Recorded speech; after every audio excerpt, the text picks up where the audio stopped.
Mas a gente falou da Roberta, cara, então agora vamos contar. Como vocês se conheceram? A Roberta, eu conheci ela com 13 anos. Eu e ela, a gente tinha 13 anos, Que né, na susto, né? praia. Tipo, eu tinha 40, ela tinha 13 anos. Não, eu tinha 13, eu acho que ela tinha 13 já, ou tinha 12. Ave Maria, meu Deus do céu. Caramba, faz tempo, hein? Cara, eu olhei pra ela e pra mim ela era a mulher mais bonita que eu tinha visto na vida. E foi assim, foi um... Sério, foi um choque. E é foda, porque... O que aconteceu é que tudo que veio depois, eu comparei com ela. E eu falei pra minha mãe na época, com tanta entusiasmo que eu tinha conhecido essa menina, que Mas que você só acontecia? conheceu. Eu só conheci, né? A gente se encontrava nas férias, né, em julho, né? Eu ia pra casa do meu pai, meu pai e a Heloísa, a gente descia pra Praia Grande, e eu morava... A Praia Heloísa Grande tinha onde? uma... Praia Grande Mas mesmo, onde? Cidade Oceã? no Jardim Real. Cara, eu não conheço, porque eu ia direto pra Praia Grande, mas a gente ficava lá. Cara, era cidade. Era Cidade Oceã, Jardim Real é um pouquinho pra frente da Cidade Oceã. Tá. A gente ficava na Rua Primavera, que é onde tem um supermercado, tinha um supermercado, não sei se tem até hoje, que era o supermercado Astúrias. Tá. E na Rua Primavera, né, a gente ficava logo no começo da rua e a gente descia 4 quarteirões até chegar na praia, e a Roberta ela ficava no prédio que ficava logo pé na areia, de frente pra praia. E a gente se encontrava na barraca do Pedrinho, né? E foi um amigo meu que me apresentou pra ela, foi o Evandro. Obrigado, Evandro, até hoje. Não sei se você tá assistindo agora, mas sou muito grato a você. E eu até, na época, eu nem me movimentei porque o Evandro, ele queria ficar com ela. E, cara, eu respeito meu Coisa amigo. de brother, Não né? vou, né? Furar os Furar os olhos. olhos. E deixei a coisa rolar, né? E aí, eu falava pra minha mãe, da Roberta, né? E minha mãe começou a perguntar, né? Sempre tinha uma namoradinha aqui, ali, aquela coisa. E a menina da praia, não sei o que, piriri pororó. Aí com 18 a gente começou a namorar, né? E isso marcou tanto a minha família, né? Minha mãe, no caso, que depois eu tive... A gente namorou com 18 e se separou, né? Eu entrei na faculdade de medicina, ela foi pra aviação e a gente não se via. E eu entrei numa crise de ciúme porque eu não via ela e eu tinha uma fixação por ela. Não mudou, eu só aprendi a conviver com isso e ela também. A verdade é essa. Eu tinha uma fixação por ela, né? E eu era jovem demais e inexperiente demais e com malícia de menos. E isso afastou a gente, porque ficou inconvivível, né? Eu fiquei um chato, né? Eu só cobrava e não entendia a situação que ela vivia. E essas relações depois sempre minha mãe perguntava, né? Mas é igual a Roberta? Cara, isso que é foda, né? Quando a sua mãe... a mãe, ela se liga, né, cara? É embaçado. Ela sabia onde que tava meu espírito, né? Então não adiantava eu apresentar uma, outra. Minha mãe me lia, né? E o que foi legal, né? E que ela conta dando risada hoje, né? Eu sempre fui muito covarde, né? De falar de mim. Né? Eu falo bem do meu trabalho, eu dou risada das coisas que a gente faz, mas falar de mim... Eu sempre vivo muito intensamente aquilo que eu vivo. A gente tem uma vida só, sabe?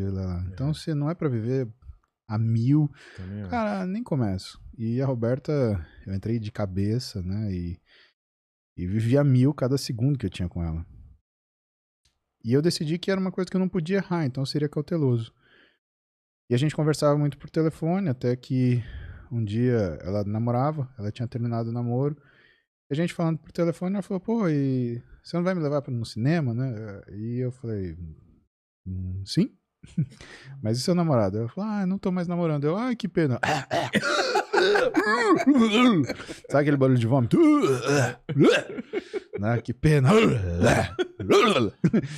E aí, cara, vamos de Titanic, né? Aí eu peguei ela pra...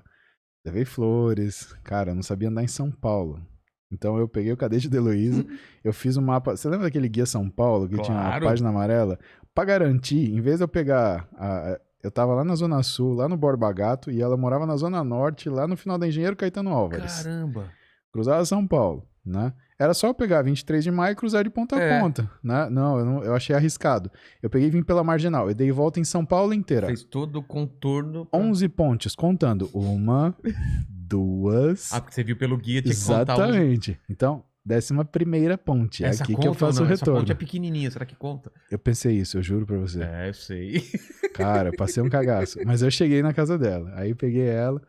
E aí, o único cinema que eu conhecia era onde? Shopping Morumbi. Voltei às 11 pontes de novo pro Shopping Morumbi. Tinha o Center Norte lá, você voltou no Shopping Morumbi. Lembra que eu era um caipira, né? Mas ainda você acertou sou. o caminho no Shopping do Morumbi. Não tem muito pra onde você errar quando você tá na Marginal, né?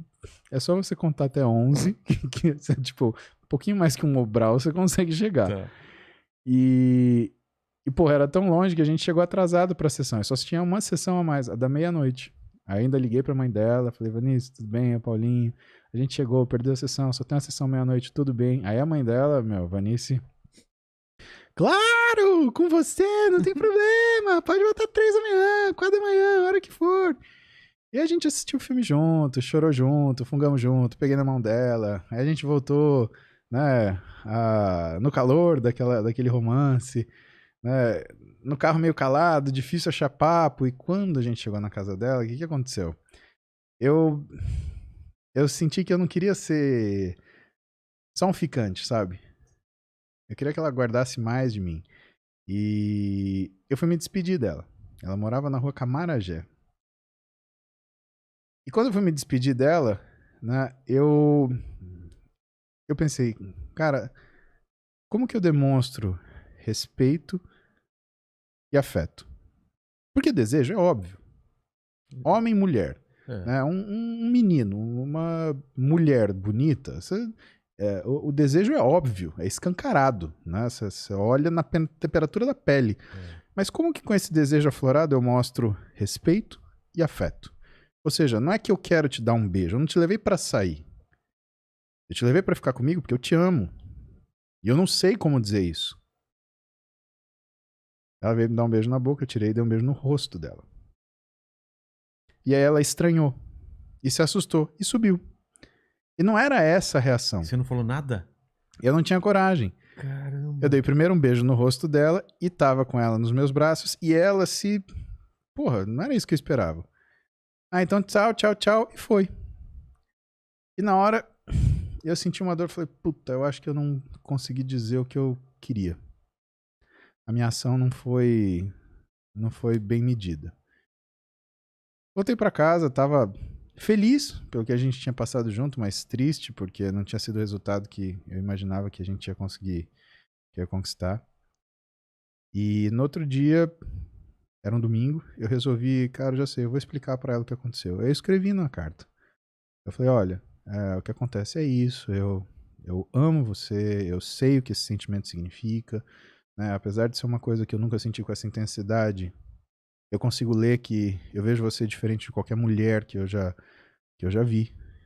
Parece que eu não tenho tanta experiência assim, mas eu sei interpretar o que eu tô sentindo. E eu queria ser pra você mais do que um beijinho, né? E aquela coisa morna de gente que se beija, depois fica fazendo tipinho de liga, não liga, não sei o quê. Eu quero ficar com você.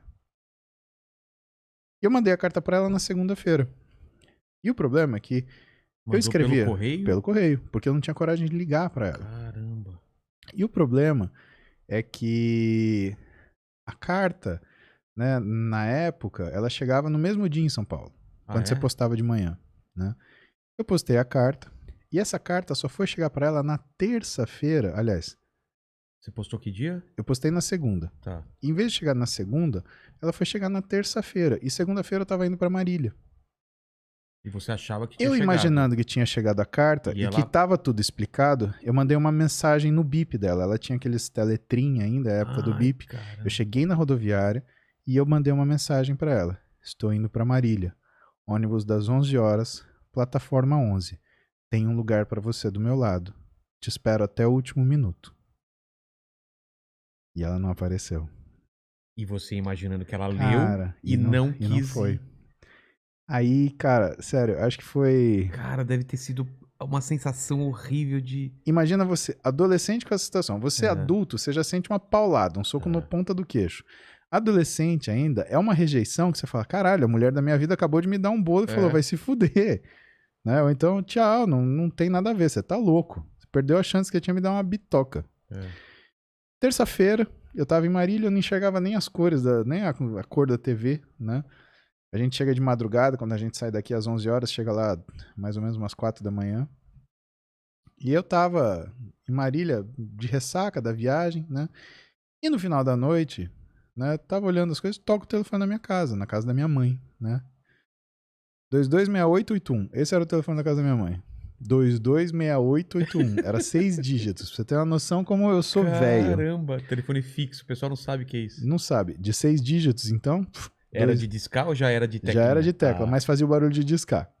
Você não lembra? Porque tinha o pulse e o tone. Você tinha que selecionar. É verdade. Né? O tone era o que fazia... Não, esse não. Era o pulse. Então ele fazia... Fazia o barulho da discagem. Toca o telefone. Eu atendo. É ela. Paulinho. Não, ligou pra sua mãe. Ela ligou pra casa da minha mãe. Então. E aí eu atendi o telefone. E aí a Roberta falou. Mas você não tava em Marília? Exatamente. Eu tava em Marília. E a Roberta me ligou. Tá. Na terça-feira à noite. Tá. Oi? Ela... Eu preciso te falar uma coisa. Tá. É que sua mãe morava em Marília. A minha mãe morava em Marília. Nós morávamos... Eu tinha vindo pra São Paulo pra estudar. Agora eu tô entendendo. E eu tava indo passar férias em Marília. Tá. E aí ela ligou em Marília atrás de mim, né? E ela ligou pra casa da minha mãe e eu atendi. E eu lembro até hoje, eu consigo escutar ela falando comigo. Ela falou, Paulinho, e eu lembro do que eu senti. Tintim por tintim. Eu preciso falar uma coisa pra você, mas eu preciso falar pessoalmente. Como que eu chego em Marília? Cara, nessa hora me deu dor de barriga, me deu vontade de sair correndo, me deu vontade de soltar rojão, me deu vontade de virar do avesso. Eu não sei nem te descrever, eu acho que foi a felicidade maior da minha vida. Eu fiquei mais feliz disso que passar na faculdade, que me formar, que passar na residência, de longe. É porque é uma coisa que você não tem controle de uma outra pessoa. Né? Uma prova, um teste, você tem controle. Você se esforça e você ganha. Uma pessoa você não tem, você pode se esforçar ao máximo. Se a pessoa não gosta de você, não adianta, esquece. E aí eu falei pra ela, você vai fazer assim, assim, assim, assim, assim. Tá, minha mãe quer falar com você. Até então não tinha caído a ficha, não tinha entendido. Aí a mãe dela falou com a minha mãe, falou, olha, minha filha vai pra aí, eu confio no Paulinho, eu não conheço a senhora, mas eu quero saber se tá tudo bem, não sei o quê. Minha mãe, claro, né, porque a gente tinha 17 anos, né, e não é que nem hoje, antigamente era muito mais difícil acontecer uma coisa dessa. Sem dúvida, mas ela não teve dúvida. Na quarta-feira, ela tomou um ônibus à tarde, chegou em Marília umas 5 da tarde, e do jeito que ela chegou, realmente não tinha muita coisa o que falar. Eu fiquei parado olhando pra ela. Eu lembro dela chegando. Na rodoviária. Eu lembro dela chegando, né? E interior, eu peguei o carro da minha mãe e fui buscar ela. Foda-se, tem 17 anos. Ô, Solano, capitão, não me prende, tá bom? Tem um monte de amigo na polícia. Solano, Maeda, Renatão. Bro, não me prende, já foi, tá bom? Já prescreveu. Eu tô com 42, cara. Prescreveu. Quando eu tinha 22, já tinha prescrito. Tem 42. 20 anos que prescreveu. Não me manda multa. E ela desceu do ônibus com um Walkman na mão, com uma mala, e ela largou no chão. Eu fiquei estático, parado, eu não sabia o que fazer.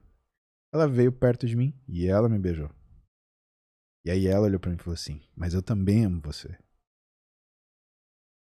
Cara, minha vida começou ali.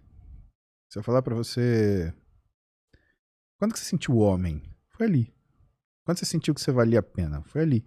Quando você sentiu que você ia ter sucesso na sua vida? Foi ali, porque ali eu vi um motivo pra brigar. Eu tinha uma mulher que eu queria, que era tudo que eu imaginava, fora o que eu ainda não conhecia dela, e que, cara, sabe, era o sonho impossível, porque como que você sonha com uma pessoa? Você não sonha em ter uma pessoa, você sonha em ter o amor de uma pessoa. Isso não é uma coisa provocável. Exatamente. Sabe, isso é uma coisa que acontece. Então, sabe, Vilela, a gente tem que ter uma sorte na vida para isso acontecer que não tem tamanho para descrever um negócio desse. E esses foram os 3 dias mais maravilhosos da minha vida. Sabe, ter minhas filhas foi maravilhoso, ter uma série de coisas, mas esses dias, cara, foram os únicos dias da minha vida que eu não pensei e nem vi mais nada a não ser a Roberta. onde cada minuto eu fiquei com ela. Eu não desgrudei da Roberta, ela não saiu de perto em nenhum momento. Eu cozinhei pra ela, levei ela pra passear, eu fiz lasanha pra ela, porque era o que eu mais gostava, né? E minha mãe vai viver, cara, não tem problema. E eu lembro que eu peguei o carro e falei assim, vamos pra um lugar que fica só nós dois. Eu levei pra ela pra cabeceira da pista do aeroporto de Marília. E é um mato, uma coisa assim, é um lugar ermo, e é bonito, né? Porque no pôr do sol você vê o sol descer assim. E a gente tava lá namorando e de repente ela escutou um assovio. Ela falou, tem alguém olhando a gente aqui? Eu falei, isso é rã. Cara, e a atitude da Roberta que falou assim, isso não é sapo nada. Ela queria achar o diabo da perereca que tava subiando, senão ela ia achar que era uma pessoa que tava espiando a gente. Faz um barulho assim mesmo? Faz assobio. Ah, é? Faz esse barulho. É verdade. E aí ela só acreditou em mim na hora que ela viu a perereca. Então a gente... Nossa, essa frase ficou massa, né? Tipo, acreditou em mim quando ela viu a perereca. Eu olhei pra baixo. É a perereca real. Que estranho, né? Aí, e assim, sabe, a gente não teve nada, né? A gente não teve relação nesses 3 dias, a gente dormiu junto, né? E assim, sabe, sexo é uma coisa que você tem com qualquer pessoa que você tem um mínimo de afinidade. Aliás, você não precisa nem ter afinidade. Não precisa né? nem ter afinidade. Sedução, não. E se tem uma coisa que foi sensual na minha vida, foi uma madrugada que a gente levantou, porque era muito silêncio. A Roberta não estava acostumada com silêncio. E ela tava só de calcinha, e eu tava com a parte de baixo do pijama, de shorts. E eu olhei pra ela e falei assim, vamos tomar chuva? A coisa mais sensual que eu fiz na minha vida. Foda. Desculpa, 1 minuto. Relaxa. Eu peguei ela pela mão, a gente saiu do meu quarto, a gente foi até o quintal de casa, uma área pequena que tinha na frente da casa, protegida por muro, óbvio, né? E a gente ficou tomando chuva ali naquele calor do interior, e a chuva refrescando a gente, e ela só de calcinha, eu só de shorts, e assim, a gente só tava abraçado, se beijando e claro, testando os nossos limites dali, porque eu queria que a gente tivesse um momento especial para quando alguma coisa acontecesse. E eu não queria que ela, de alguma forma, pensasse que o que eu queria dela era simplesmente uma realização específica, né? Mas foi a coisa mais sensual que eu vivi na minha vida, de longe, né? Eu lembro desse momento nitidamente. Eu lembro da chuva, eu lembro da textura, eu lembro da temperatura da pele dela, eu lembro do beijo Não que é um momento que a quando gente acontece deu. você pensa, eu vou lembrar disso pro resto da minha vida. Quando Cara, acontece, e eu né? pensei isso na hora. Eu parei, eu lembro que eu parei na hora e falei assim, eu vou congelar isso no tempo, porque esse momento vai passar, mas eu nunca mais vou esquecer. E eu nunca mais esqueci.